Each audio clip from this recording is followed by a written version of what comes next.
Irvine's known as a model American city. Clean, safe, well-planned, maybe a little too beige.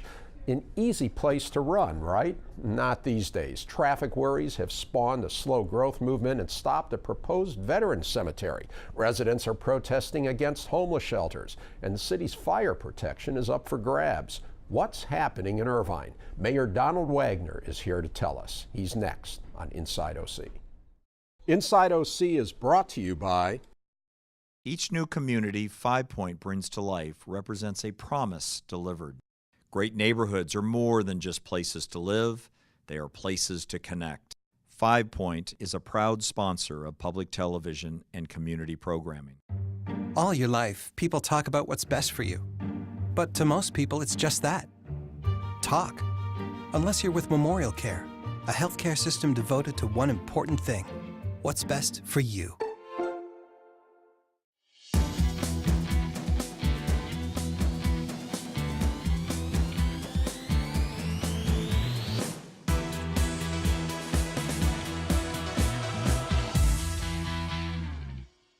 I try not to tell that to too many people, but you asked. Hi, I'm Rick Reiff, and I'm talking with Irvine Mayor Donald Wagner. Don, thanks for coming on. So let's first of all, I found out you were the founder of the Orange County chapter of a group called the Federalist Society, which until a few weeks ago, almost nobody would have known what the Federalist Society was. But now that's the group that has proposed all these Supreme Court nominees. Donald Trump picked one just a few hours before we came on this show. He picked another nominee, Brett Kavanaugh. So, you know, do you feel like, did anybody consult you on who you wanted to be the next Supreme Court? They didn't call me, but I did when I started the group back in the mid-1990s.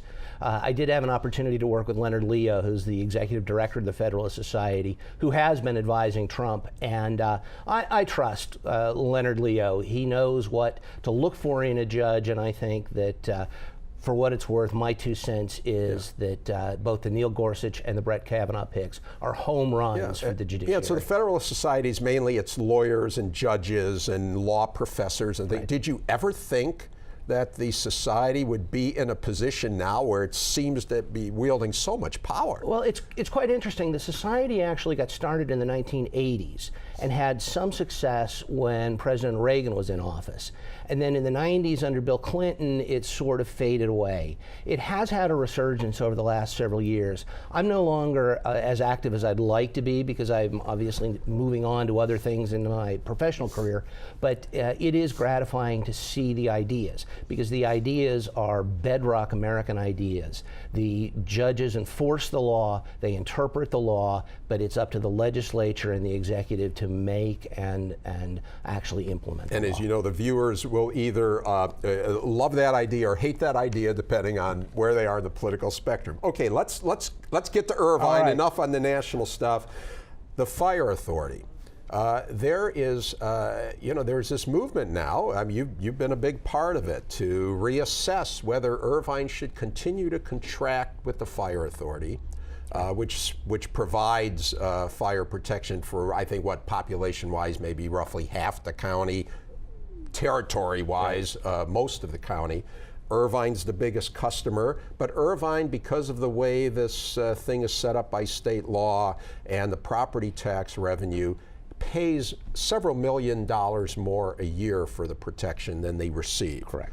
And now you guys have actually voted to given notice that you may pull out of the Fire Authority. What's going on? Well, the situation is a little complex, but you hit the gist of it. The city of Irvine for years has been a member of the Orange County Fire Authority and significantly overpaid for the amount of fire service protection we get, which, by the way, is fantastic. There is no complaint about the service the Orange County Fire Authority provides. They do a great job for us. But we are paying well beyond what the services are. So just pay less, negotiate and pay less. Great point. We tried that. We tried that several years ago before I was on the council, and what ended up happening was the county sued both the Fire Authority and the city of Irvine and put a stop to it.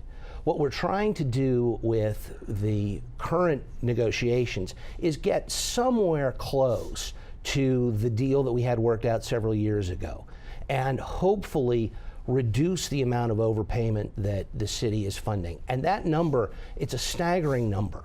It's $200 million by our estimate, or by the fire authority's estimates. So best case scenario is the city of Irvine is overpaying to the tune of about $200 million over just the next 12 years. Well, you do the math, that's an awful lot of overpayment. And of course, other cities are also looking at not just fire protection, but also police protection. And you know, many people contract with the sheriff's department.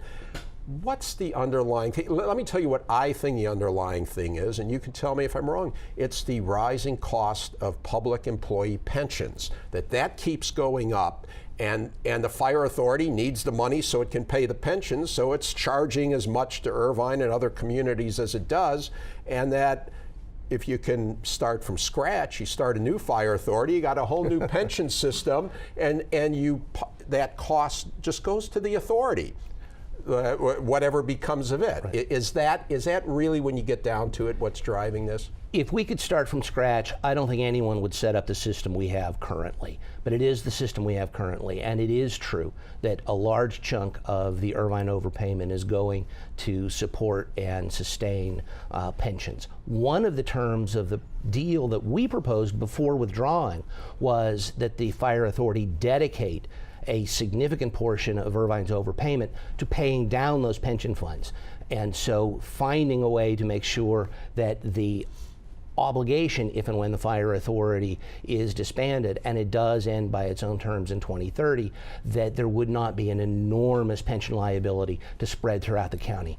That's one of the terms of the deal, that was not. And the fire authority said no. The fire authority has not accepted the terms. Did you say Irvine would continue the overpayment, but as long as that money went into reducing pensions? That was one of the terms. Wow. It wasn't the only one. That seems like a step on Irvine's part, that you said we're going to continue paying, we're going to continue to overpay as long as you put that money into trying to address this problem. And they said no. We're trying to make sure that no one is left with an enormous and unfundable pension liability.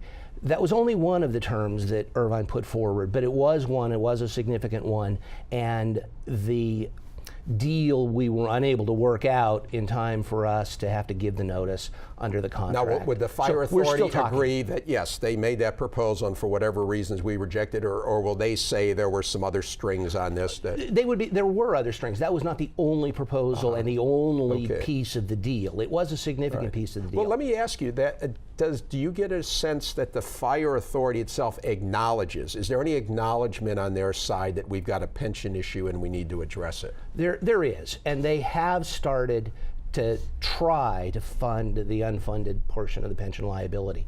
But the point we are making is they haven't gone far enough, they haven't gone fast enough, and they haven't committed long-term to continuing that pay down. What they've said is, well, we'd like to continue, we plan to continue it, maybe we'll continue it.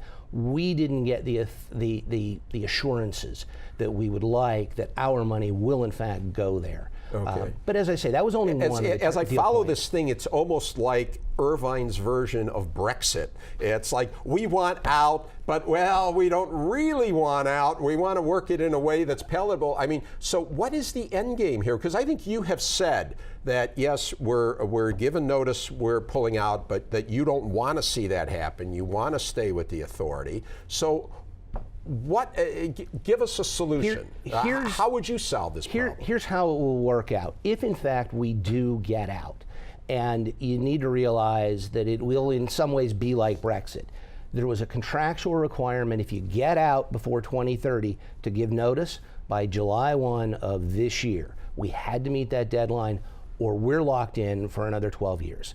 So we gave that notice, but you don't actually get out of the fire authority despite giving notice until July 1 of 2020. So there's another 2 years in which conversations will continue. We will continue receiving fire authority services. And then afterwards, if no deal ends up being worked out, we will end up contracting with the county because the county is by law required to provide the services. And they're almost certainly going to contract with OCFA. So we're not likely to see, and we would not have taken this action if we would see any diminution in fire services by that are provided to the city. That is a non-starter. But fiscally, the situation ends up changing. Yeah, it changes. But what if the county and the city can't? What if you guys can't come to an agreement then? They are required by law to provide the services. There will be an agreement. And we will, if nothing else, in essence, become a contract city.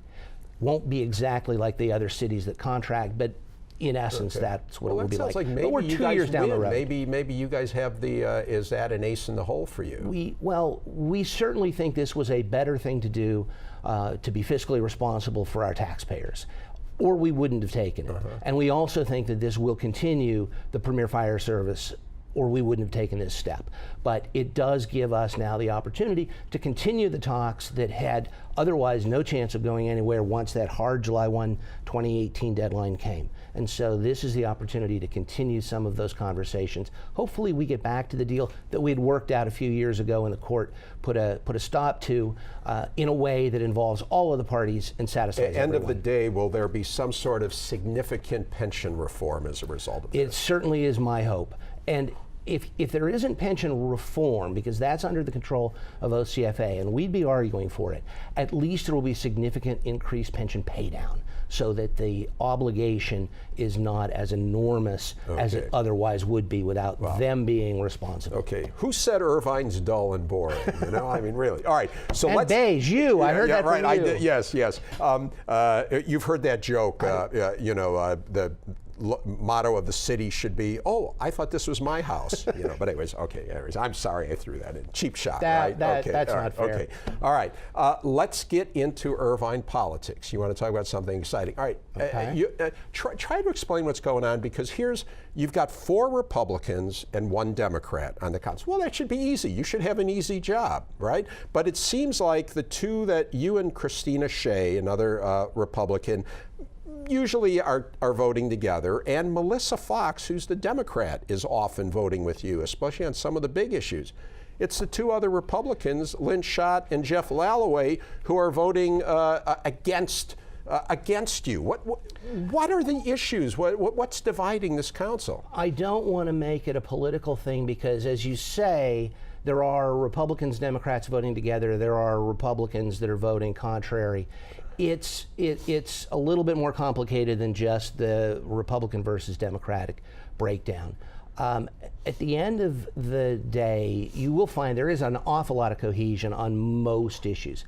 But on some of the big ticket items, we are finding that there are disagreements. And I will confess to being a little perplexed. For example, we put on the ballot an initiative not terribly long ago that restricts the council from being able to, just on a simple majority, propose tax increases.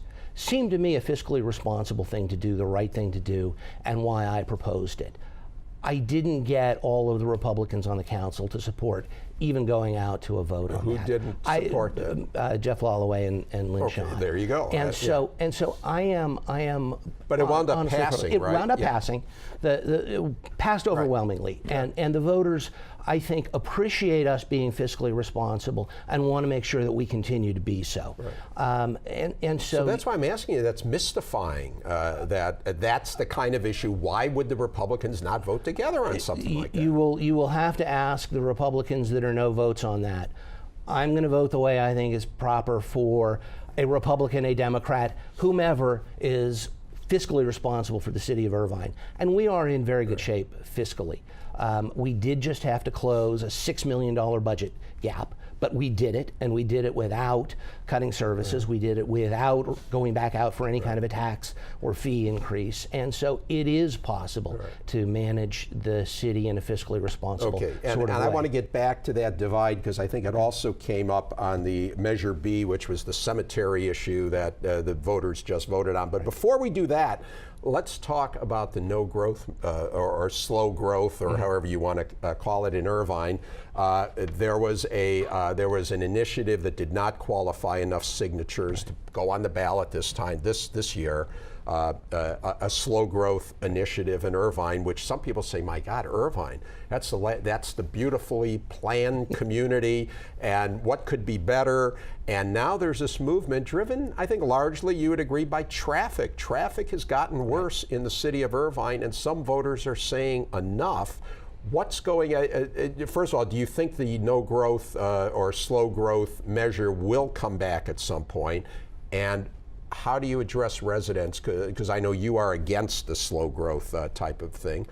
What do you say to the people? Just say that we've got too much traffic. I would say I live in Irvine, I drive in Irvine, I understand and agree. I've been there since 1991 and have seen enormous changes in the traffic.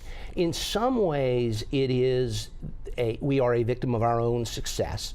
We are the city that has the greatest population to job ratio in the country for cities of our size. That's a good thing. It drives the Irvine economy, but at the expense of people being unable to drive as quickly as they used to. We understand that we've got a handle on it. What I would say about the no growth situation is this. The Irvine master plan that you talk about, and you say, my gosh, that's Irvine, and how could they have this problem? They've got the great master plan. Several years ago, the city council got away from the master plan. I am fortunate to be able to say it didn't happen on my watch. It happened before I got elected. But years ago, the city council started making these one-off deals with developers, in particular in the what we call the IBC, the Irvine Business Complex, down by Jamboree and Maine and the freeway down there. And we saw a traffic explosion because they got away from the master plan. What we have tried to do on the council that I've been privileged to lead is get us back to the master plan and make sure that there are no projects that are approved that don't fully mitigate their traffic. I'll tell you this city council has approved no development projects from any of the developers. The no growth folks are responding to what I would call a lagging indicator. Council does things that are away from the master plan years ago. Well, it takes time for a project to get its financing, buy its land, do its development, get its permits, put sticks in the ground. And so what you see out there coming online now and over the course of the last couple of years is the fruit of very poor decision making years ago. So this council has stopped that. So what you're asking the voters then, basically you're saying, trust us, we're doing the right thing.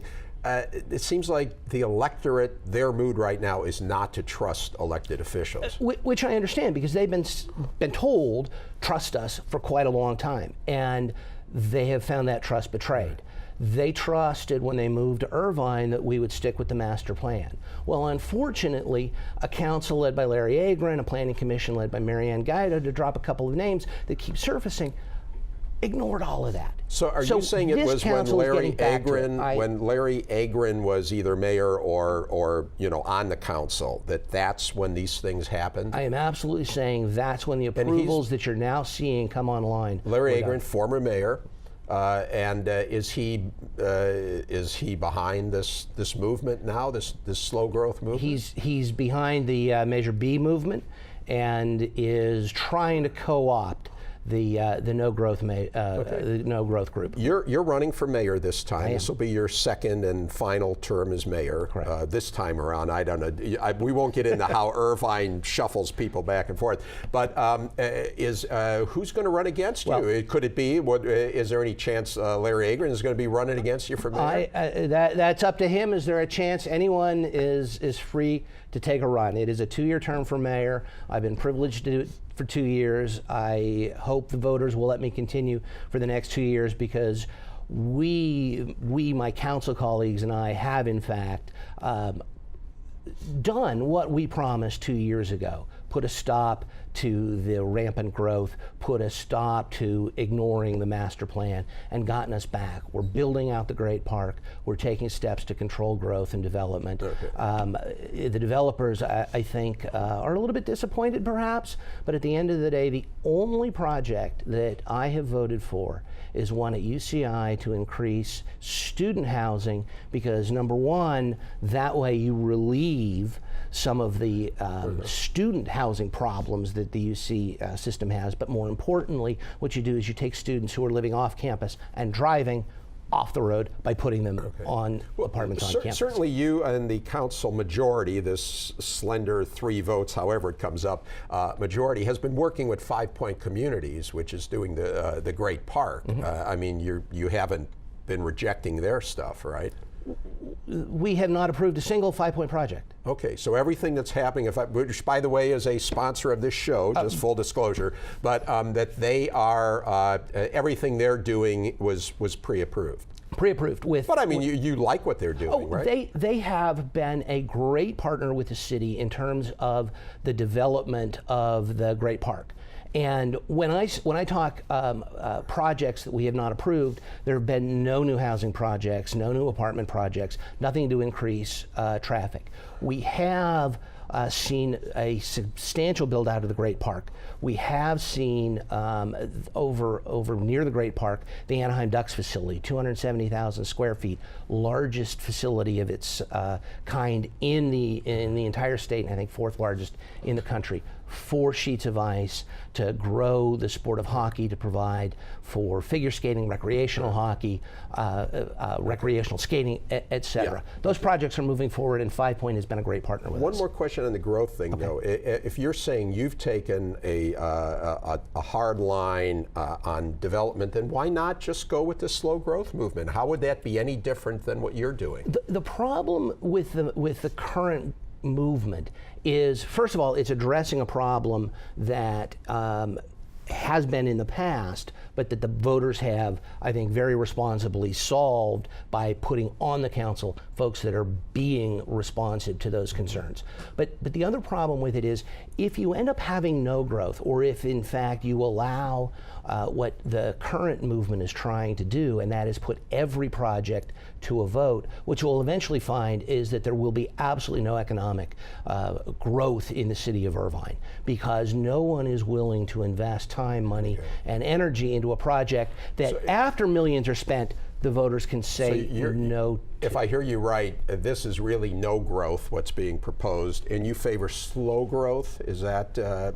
I favor responsive, managed growth that is consistent with the master plan, and I think that's where the citizens are. We're getting low on time, and there's so much more to talk about, but let's get to Measure B. You mentioned that, I mentioned that. That's that cemetery issue. I think folks have read about this idea of having a veterans cemetery at or near the Great Park.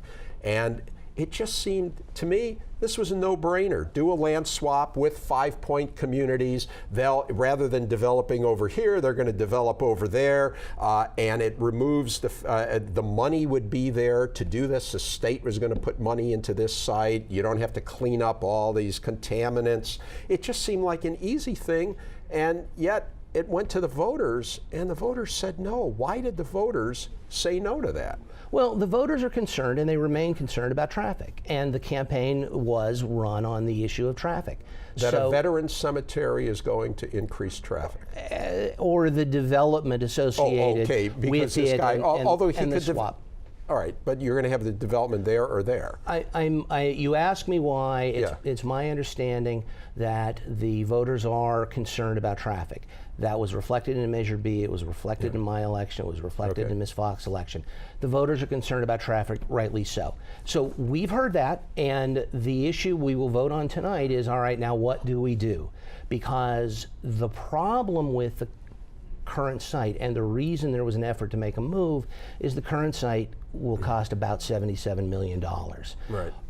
Which the city doesn't have. Remember, I said we had to close a $6 million budget gap in our most recent budget. And the state has not approved this alternate site, and there's no realistic expectation of funding from the federal government. I've met with the federal government. I met with the head of the VA's Veterans Cemetery Program.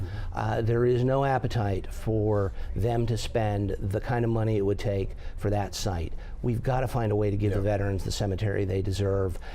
But the fiscal nut is a tough one to crack right now. As you mentioned, as we speak, you're just hours away from voting on the future, if you will, of this veterans cemetery proposal. A lot of feeling now, Irvine's out of it. It's going to wind up, because of that cost issue you said, it's going to be in Anaheim. They're looking at Anaheim now. Do you think Irvine's really out of the picture? Well, it would be a frustration if Irvine is, because we do have the El Toro base, and the veterans have said they want to be buried on the grounds of the base because it is so important to them, which is something that everyone on the council, everyone, even though we disagree on particulars, everyone on the council responds to. But at the end of the day, you've got to find a way to pay for something. If the Anaheim facility ends up working better fiscally, if the state gets behind it, if the federal government gets behind it, it still gives the veterans a real respectable place. Great. Well, Don, thanks so much. We are out of time. There's a lot we didn't get to. We will get to it, hopefully, if you can stay around for a little while longer. We'll talk about homelessness. We're going to talk about your political plans and some other interesting things going on. All right. So anyway, thanks so much. Thank you, Rick. That's it for now. Thanks again to my guest, Don Wagner. You can watch this show and past shows by going to pbssocal.org or rickreiff.com. You can also catch our shows and our post-show open mic chatter on YouTube. And follow us on Facebook, Twitter, and Instagram. Thanks for watching. We'll see you again on Inside OC.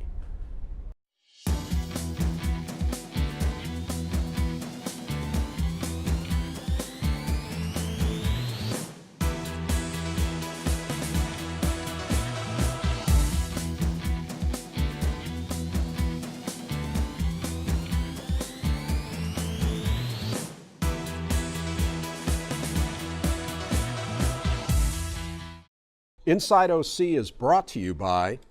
Each new community 5 Point brings to life represents a promise delivered. Great neighborhoods are more than just places to live, they are places to connect. 5 Point is a proud sponsor of public television and community programming. Chapman University is a proud sponsor of Inside OC and community programming.